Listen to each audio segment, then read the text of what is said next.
Hi, Leo. We're going to get right into your message.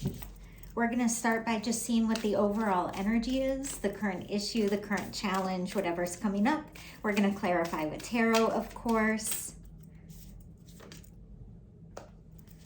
Realizations. Interesting. Number 41, which is a 5. 5 is the number of challenge, like I just said. So here we're looking at realizations around something that you're ready to make a decision about. And it's interesting because there's this little deer down here. And for me personally, a deer is always a symbol of gentleness. This feels a little bit like the Four of Cups. So it feels a little bit like looking back and seeing what's been lost. Okay, so let's go ahead and clarify that a little bit. Tell me about this realization. What is coming to light? Spirit's drawing my attention, my awareness.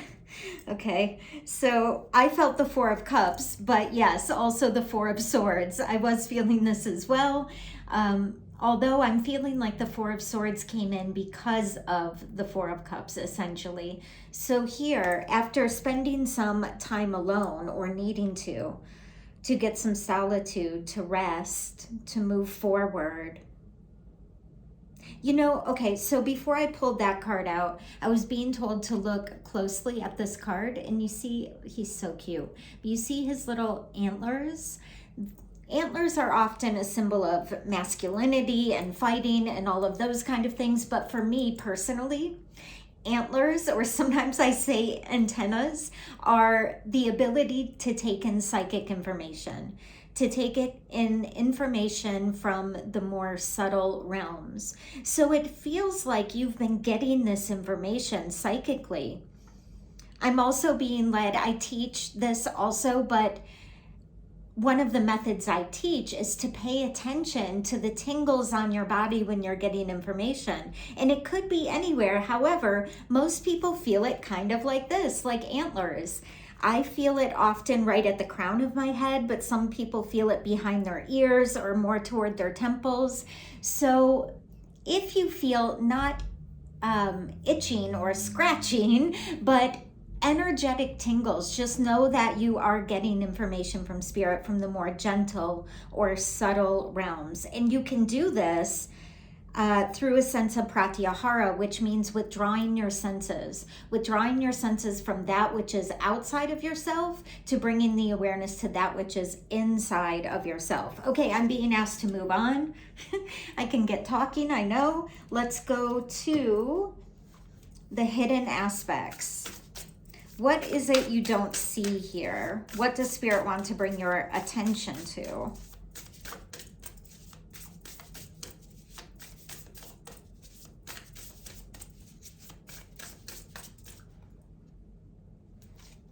Wow, okay.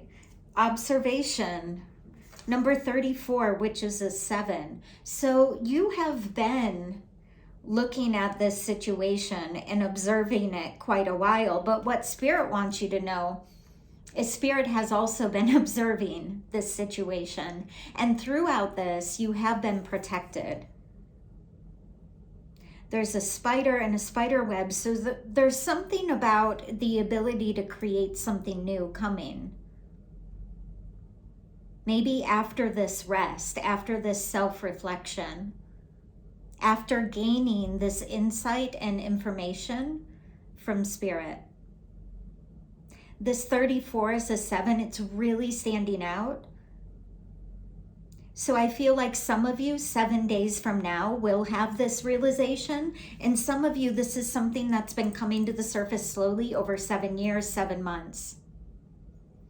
Okay, what about this observation, Spirit?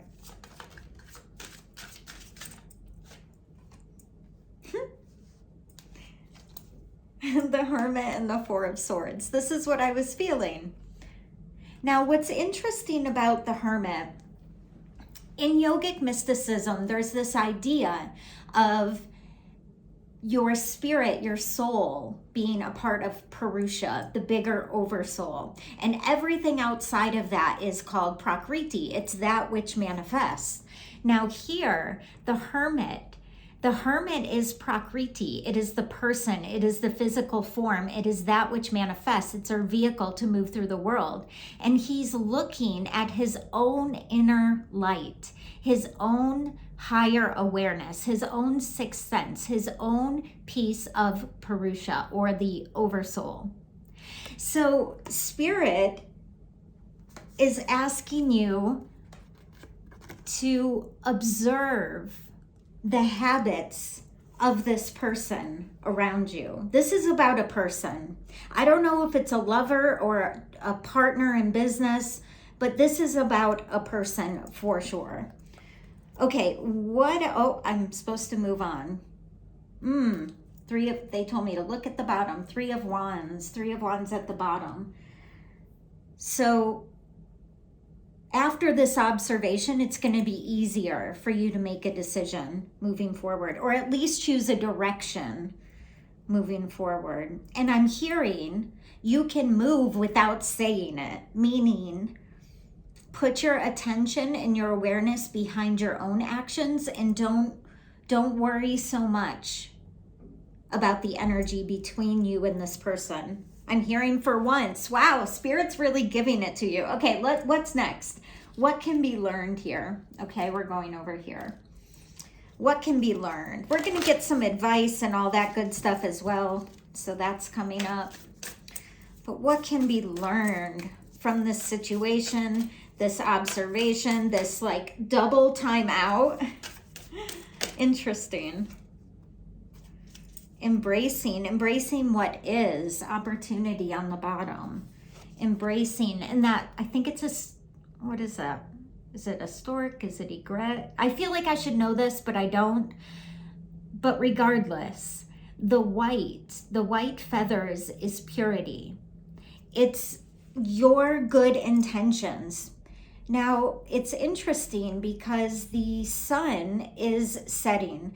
Now, what happens when the sun sets is it gets dark. There's something called Utu Dharma, and that means it's always darkest right before the dawn. It's like when you walk into the forest and you get in the middle, you can lose your wits about you and you don't know if you're closer to going in or closer to coming out. And Spirit is telling you here, you can learn to embrace the unknown.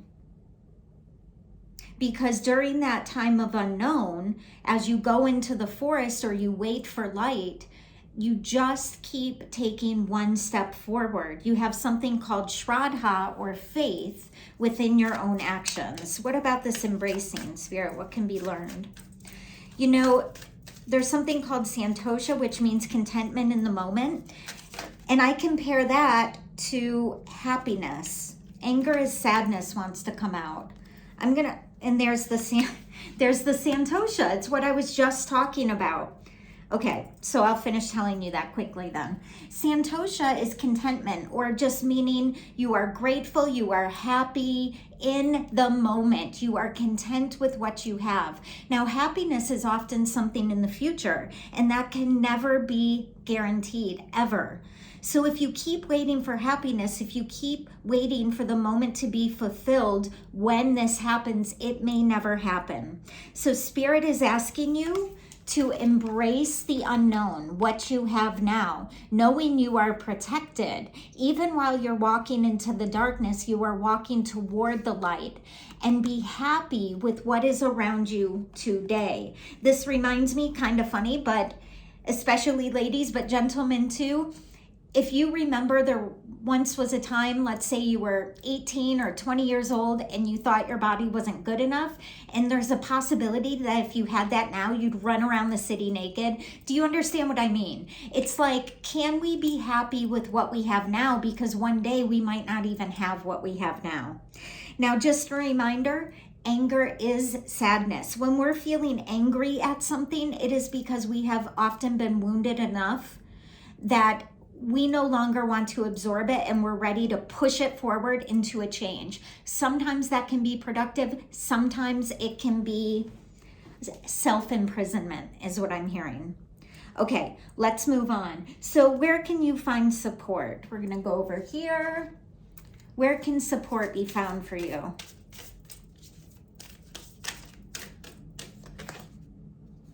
In something new, and in the third chakra, and in things that bring you pleasure.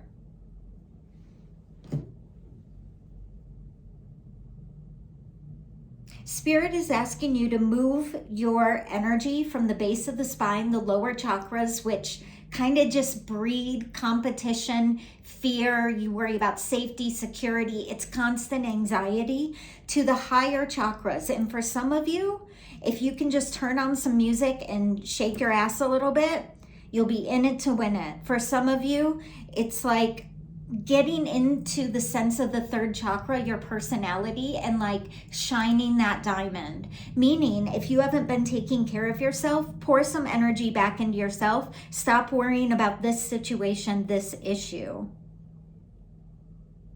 For some of you, use your voice more. Sing, speak. It doesn't have to be heavy. And here's another thing, it doesn't have to be to anyone.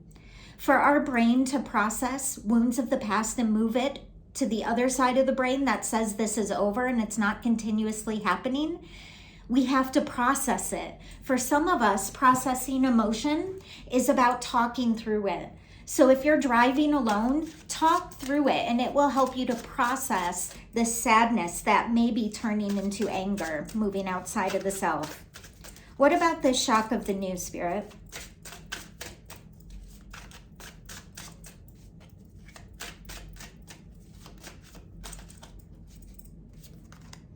The Knight of Wands. Yeah, action. Move forward with energy. And also, again, pleasure is coming up. That's a bit of a pleasure card for me. So, yeah, I'm hearing and seeing like shake your body, move your body.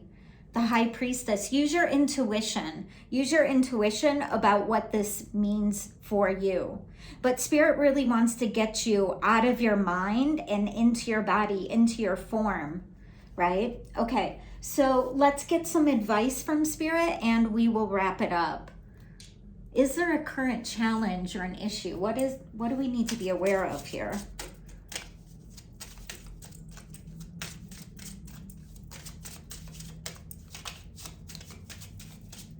Feels like there's kind of a few. If you are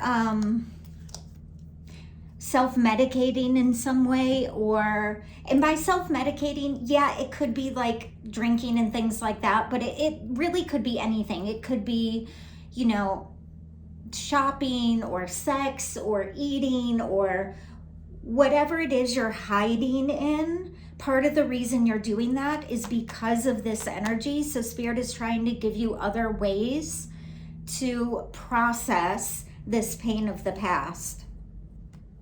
Make something, do something. Let's look at this. Wait, this one. Sorry about that. What about this make? It's action, right? So it's like, again, do something. Yeah, literally anything. The Seven of Cups, it's like, this is great. This is what Spirit's telling you. There's so many options. Just move that energy out. You know, I've told this story on this channel before, but briefly, when an animal, you know, gets scared or worried or has anxiety, they internalize it in their nervous system. They play dead, something like that. But then when they get up, they shake it out. So there's something about your nervous system holding some of these past wounds. If your low back hurts, your hips are tight, those are often places that they're held along with shoulders and jaw. So get some movement going in. 1414 on the clock, which is a 5-5, which is telling me that's one of the biggest current challenges. Okay, any other advice here? All right, almost done here.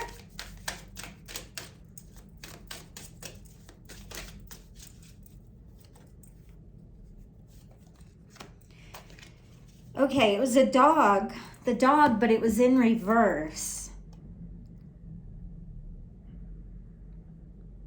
Okay, this is interesting because I haven't actually ever pulled this card before, and I use this all the time. Now, the dog means loyalty or a good friend. This one came in reverse. So I think, one, it's a message about this person. I'm not saying if this was a lover, there was another person involved, but what I'm saying is this is showing that this is a drain on your energy and you need somebody to match yours. It doesn't mean this person can't in the future, but right now they're riding a little bit off of yours, so stop giving it to them, right? The other thing is, I don't think you're being that great of a friend to yourself because this came in reverse. So if it was in the upright, this is what Spirit wants you to have. Today, I will love without condition. My energy and enthusiasm are an inspiration. I choose to be happy. I am a protector and a friend. And that is very true. I hope this was helpful for y'all. Love you.